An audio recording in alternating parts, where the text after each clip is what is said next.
Because people who use people, they know they're using these people. They just hope you don't know that you're being used. They know they're using you people.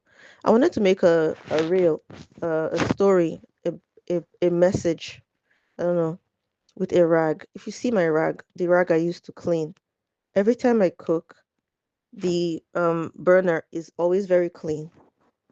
I like to cook and clean. If a drop of, like when I'm putting spinach, a drop of green spinach touches because my burner is white, I just clean it off immediately. I'm turning rice drops. I clean it off immediately. I'm cooking jollof. When I open the cover, the tomatoes on the cover of the pot drops. I clean it immediately. So all these things I've said point to the fact that I'm cleaning a hot burner. So my rag has a lot of holes. But if that rag goes missing, I will turn this building upside down to get my rag back.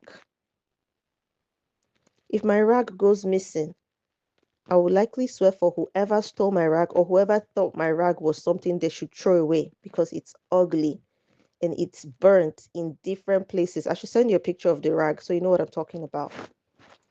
And then when I open that rag, because after using the rag and I rinse it and I go to dry it, I look at the rag, I look at all the holes, and I said, this is how so many people are in their workplace, in their relationships, in their friendships, even in their families.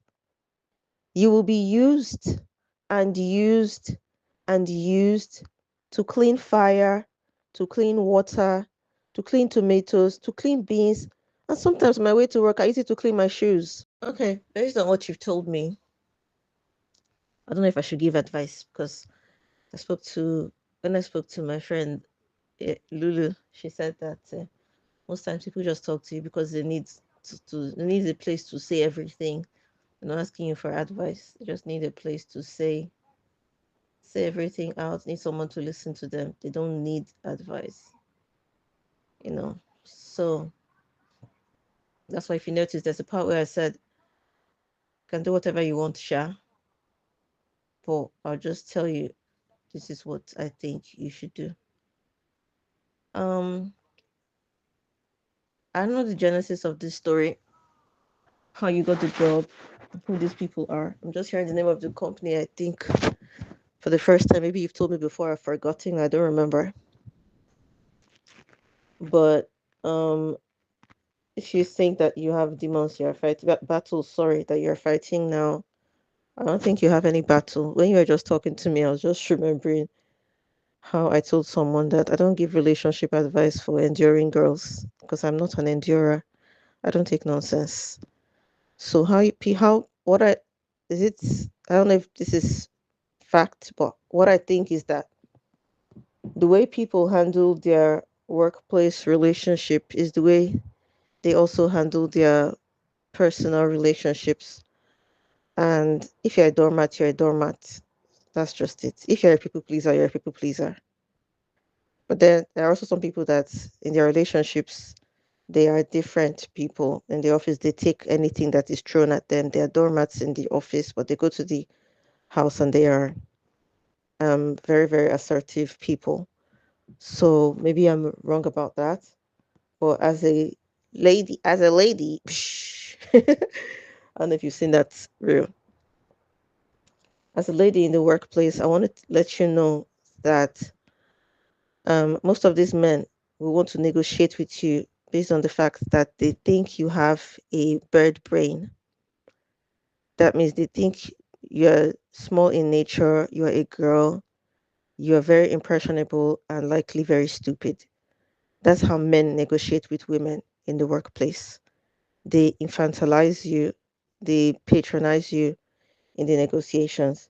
They believe they are toasting a girl. They believe they have game. That's how men negotiate with women in the workplace. They believe I've got game, I've got words, I've got sweet mouth. Maybe if I do this, she will agree. Maybe if I do this, she will agree. It's kind of the way they negotiate sex with many women. So they just believe that they can get you to stay by changing the offer. Now, it's been 11 months. Why didn't they sit down and write this whole paragraph since? Why did they wait till you had that long meeting with them? And why is it that at the meeting, no tangible decision was made? You've talked about all of this already. So why did it take them 11 months to understand that they were a toxic environment and using you? If you ever threaten to leave or decide gently to leave, they'll try to get you back. If my rag goes missing, I'll try to get my rag back. Will I treat my rag better when I get it back? No. The only victory I get is that the rag came back to me. I'm still in power. I still have authority. I win. You are still useful.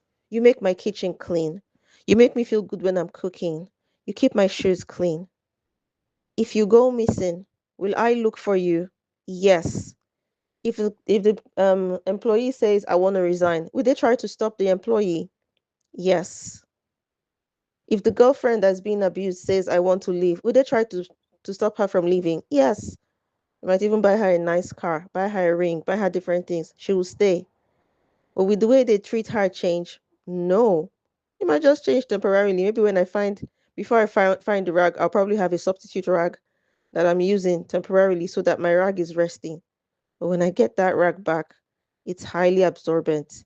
It's full cotton, 100%. It's very, as I'm talking to you and I'm even seeing a part of it showing. Because I used to clean my table too.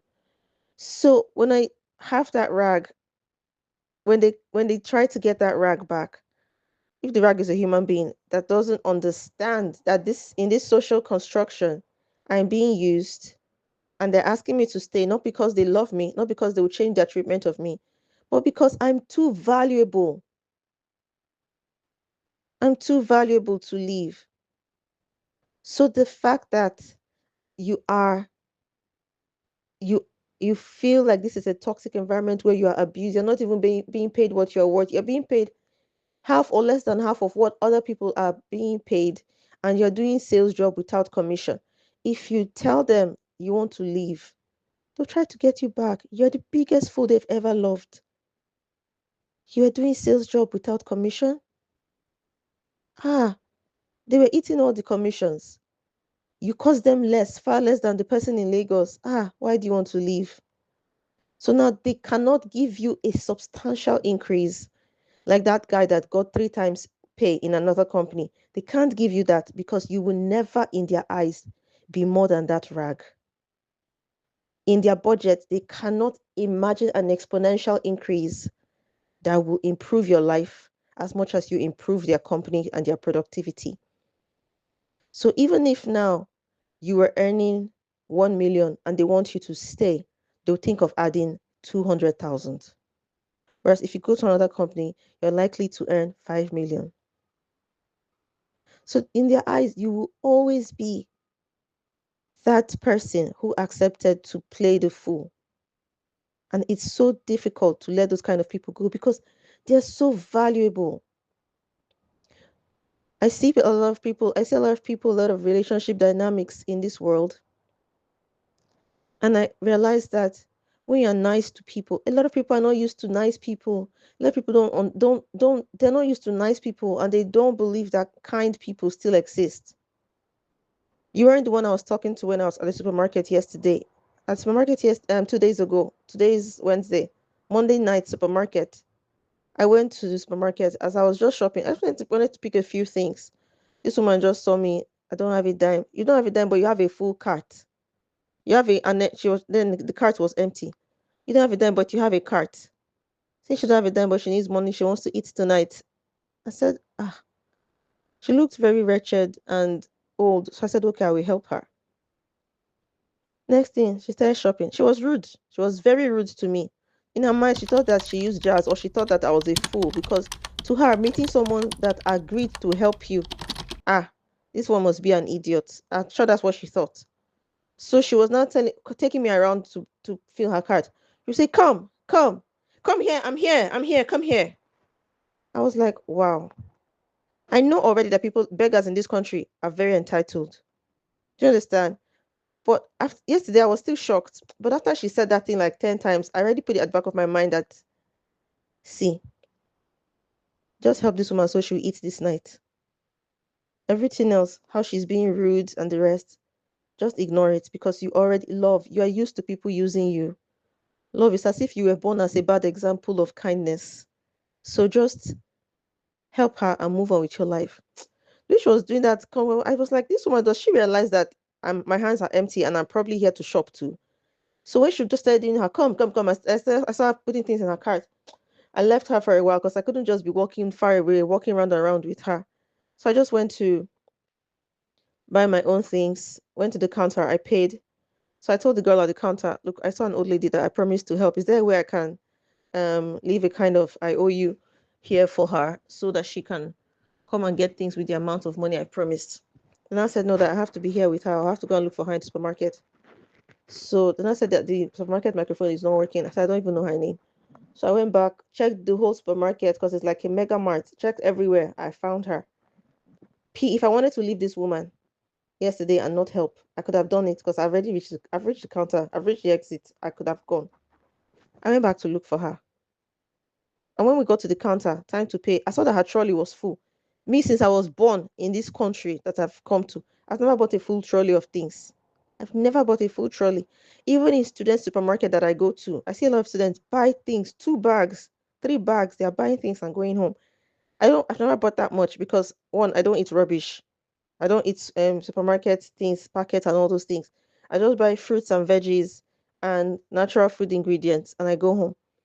So her trolley was full of many, many things. And when I got to the counter, I was like, Madam, I'm going to pay for the important things. And then you pay for the rest by yourself. You know what this woman told me? She now said, no, no, no, no, no, I can pay for these ones. You pay for this. This woman was at the counter with many people watching. She was shouting at me. No, I can pay for all these ones. You pay for this.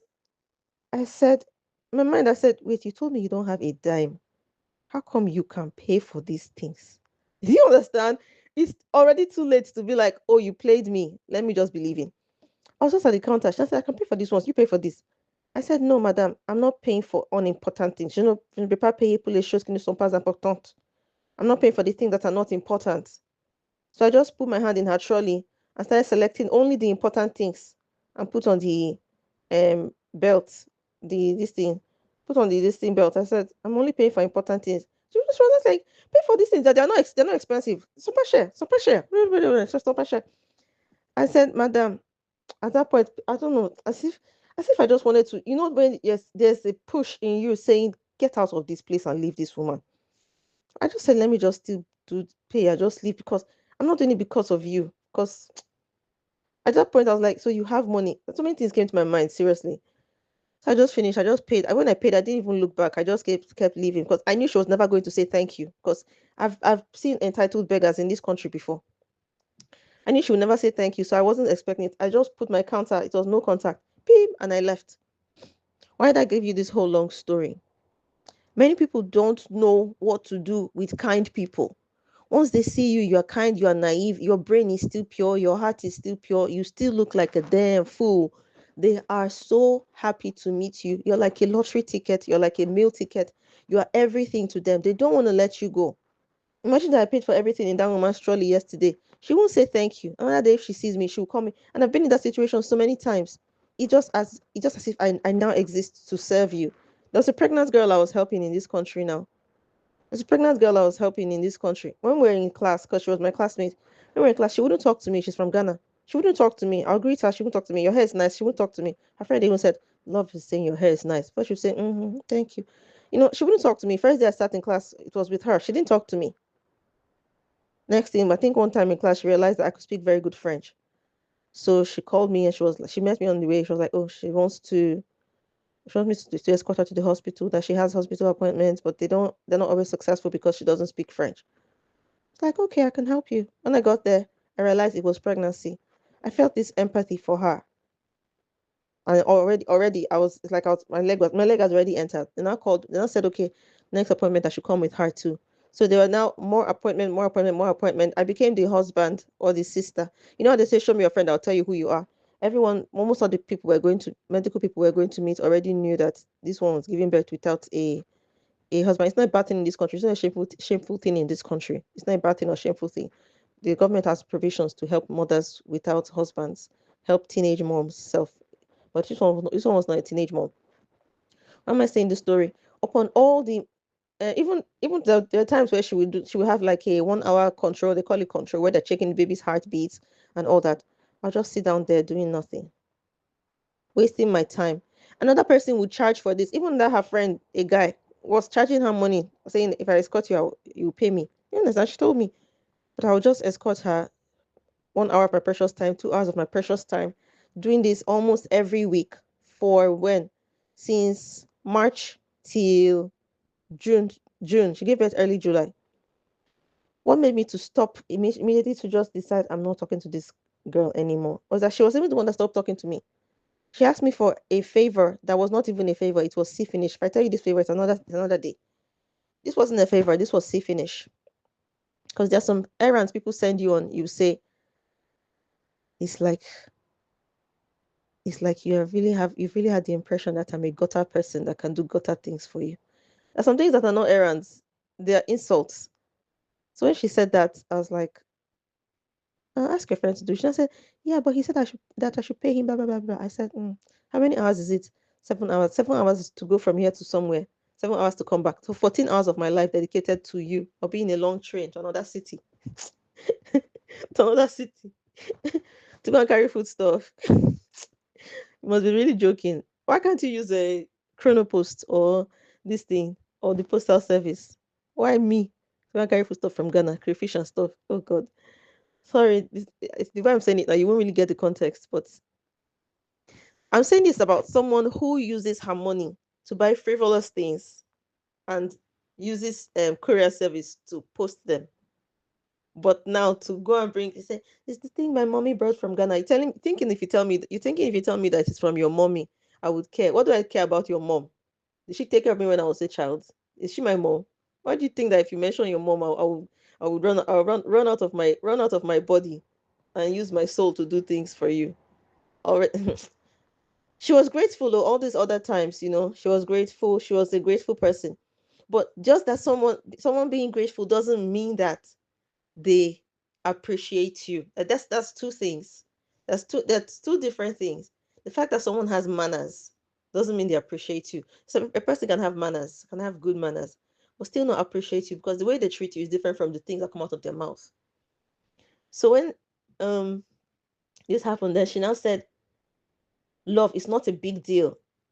When just like the woman at the supermarket 2 days ago that was saying it's not expensive, it's not expensive. This one was like, love is not a big deal. And I didn't want to say anything to her. I was going to say it's not a big deal. It's not a big deal that I've been doing all of this for you, midnight call. And I was even her go-to support companion because this baby, from everything that I had understood, this baby was a residence permit baby. You understand? So there's no father involved and the parents don't know about it, only the mom. So she didn't have any emotional support at all. It was just me. She'll call at midnight. Oh, I have this. Oh, my pains. What is this? She'll talk, talk, talk, talk, talk, talk, talk, talk, talk. I'm not going to say anything about her that she told me. Do you understand? But I'm just trying to let you know that she bonded with me in that time. But just the fact that she even bonded with me, it's like that rag I'm talking about. The fact that she bonded with me doesn't mean that she appreciates me. I was useful. You need to understand that you are useful. You were useful. So why am I saying all of this? At the end, when she said it's not a big deal, I was just like, wow, it's not a big deal that I'm here going all out for someone who in class would never talk to me.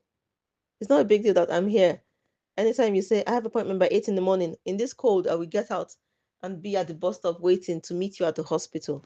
It's not a big deal that you have another appointment with your this thing because in this country you have hospital appointment, then you have your own midwife in a different location. It's not a big deal that I'm escorting you to all these places. It's not a big deal that they say, show me your friend, I'll tell you who you are. And the fact that I have to be following you up and down, and because your reputation will be rubbed on me. It's like red palm oil. People will just see you and just assume, oh, two black girls, one is pregnant without a daddy. Definitely the other friend is like her. It's not a big deal that I put that aside and I decided I will still follow you.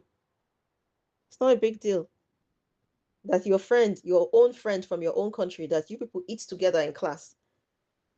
It's not a big deal that he charges you for this kind of thing, but I'm doing it for free. So when she just said that it's not a big deal, I just I said nothing.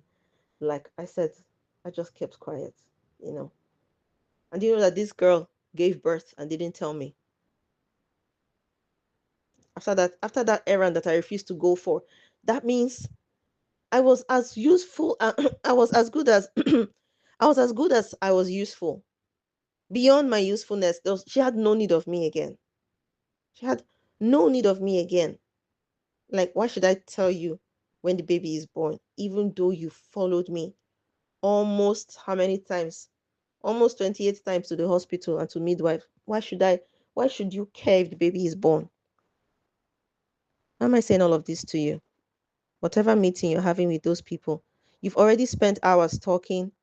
Don't talk again. Matter of fact, don't send a meeting. In fact, if you want me to type that email for you that you should send to them, that I said it should not be up to a paragraph, you just say, thank you. You should have thought of this a long time ago. My decision is final. Have a great day. End of the email, precious. If your email is long, it looks like you have room for negotiation. You're being a woman, you're being a lady, you're trying to explain, you're being emotional. You understand? The way my message is long now because you're my sister.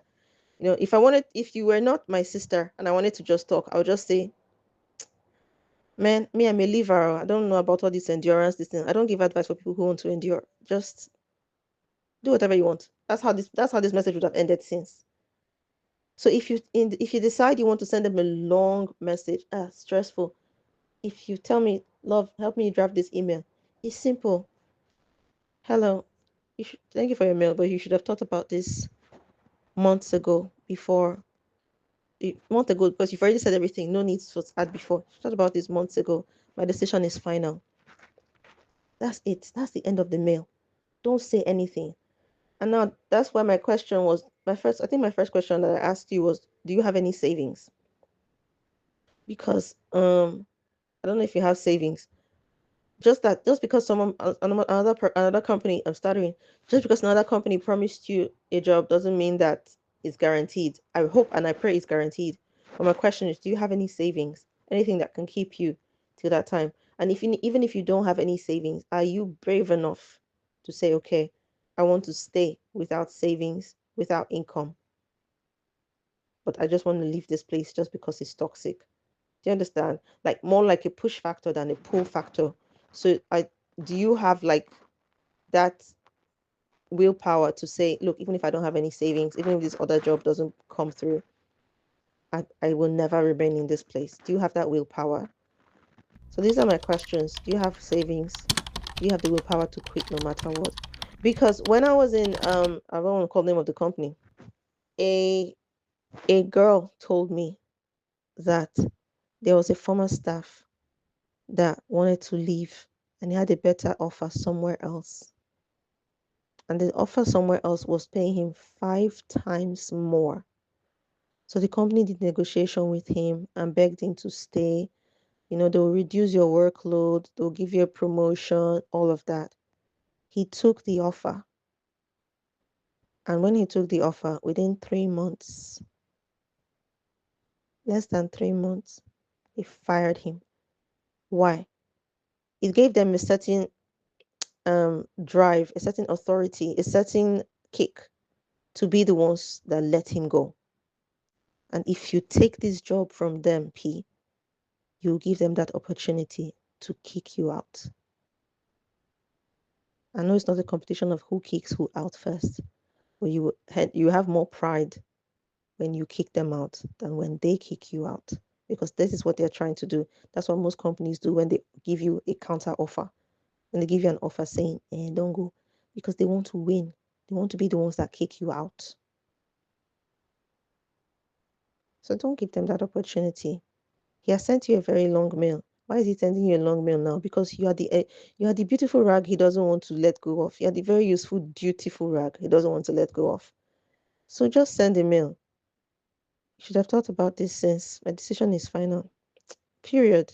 Even if you don't want to add it, you should have thought about this since. Just say, hello, thank you for your mail, but my decision is final. The end. They already know that when a person sends a mail like that, there's no room for negotiation. Where do you want to come in from? It's when you put a long paragraph that they start looking for rooms to discuss. When you just say it's simple, that's the end. My dear, take care of yourself. Oh. Put yourself first. Put yourself first. Never put any company before you. Put yourself first. There's a YouTube post I made. Someone came and was like, but you want to show your company that you're this and this and that. And I wrote that, I'm sorry, I don't prioritize my company over my health. I think I wrote that in the comment section. I don't care who sees it. I don't care what anybody says when they see that comment. But I don't prioritize any company over my health or over myself.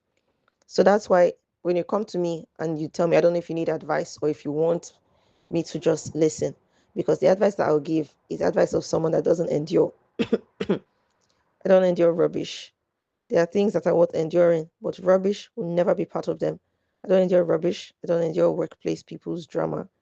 I just take my things and get out. And apart from you always blind copying yourself, never decorate your office table. If your office table is not decorated, don't ever decorate any office table. Your office table should be as clean as a white china plate. Every time you go to your office, bring out your laptop, your paper, whatever you need to use, and move on. Don't put any decoration like this is your house, your family picture, all those rubbish. Don't ever do that ever in your life, unless it's the office in your house. Because that walk of shame is always so bad. When I see people do that walk of shame in movies and in real life, it's just so embarrassing. Like, why did you decorate that place? Is it your dining table? It's just so embarrassing. Like, are you stupid? Why did you decorate your office table? Sorry, sorry, but they do it a lot in this country. I just go to people's office. I'm like, like you people plan to stay here forever and ever. Anyway, there's job security in this country, so that's a lot different. But in a place like the US or Nigeria, you're decorating your office table. Like, is the person out of their mind? Take care of yourself. Oh, bye.